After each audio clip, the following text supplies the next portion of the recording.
কাজ করতে না করে। তারপরেও সে কাজ করেছে। হ্যাঁ, বা তাকে ফোন দিয়ে গালাগালি করেছে, মানে চিঠি দিয়ে গালাগালি করেছে। তো সে জানার পরেও মানে তার রুচিতে কিভাবে আসলো যে মানে এরকম একটা ঝামেলা হচ্ছে, ওদের স্বামী স্ত্রীর মধ্যে অশান্তি হচ্ছে, তার সাথে আবার আমি কিভাবে কাজ করবো? তার তো তখনই সরে যাওয়া উচিত ছিল, তাই না? তারপরে সে কন্টিনিউ সে কাজ করেছে। আমাদের ইন্ডাস্ট্রিতে কি ছেলের অভাব আছে? আর্টিস্টের অভাব আছে? অনেক ভালো ভালো কাজ করেছে, অনেক আর্টিস্ট কাজ করছে। ওনার সাথেই কাজ করতে হবে কেন? আপনি এই যে ভিডিওতে কাজ করলি প্রেম প্রীতি, এগুলো কি ভিডিওর উপর এফেক্ট করে না? এই যে যেমন ভিডিও আপনার কাজ করেন, ভাইয়া, সারা দেশের মানুষ জেনে গেল আপনাদের।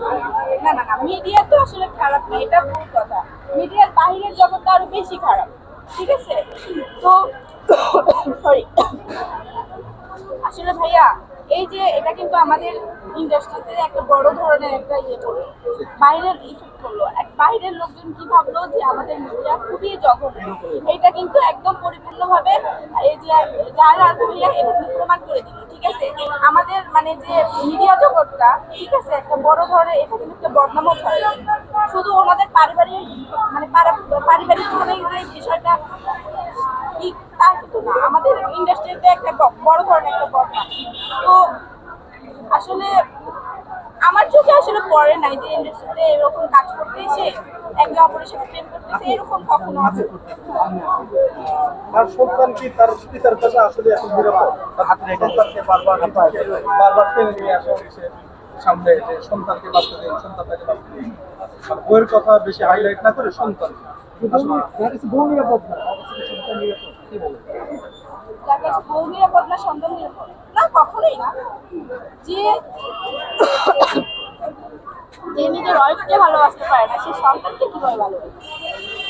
তাই না? সন্তানকে কিভাবে ভালোবাসে? মন এঙ্গেল থেকে ভালোবাসে। কারণ দেখেন, এমনিতেও একটা জিনিস কি, যে একটা মেয়ে সবসময় কিন্তু আমরা মেয়েরা ঘরে থাকি, তো একটা সন্তান যত্ন করার জন্য একটা মাই কিন্তু বেস্ট।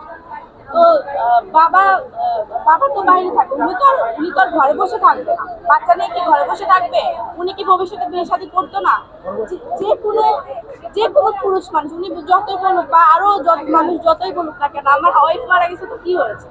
আমার হচ্ছে কি বলে, আমি আমার সন্তানকে ভালোবাসি, কতটুকু ভালোবাসবে? রাতে যখন রাতে বাসায় আসবে ওইটুকু সময় ভালোবাসবে?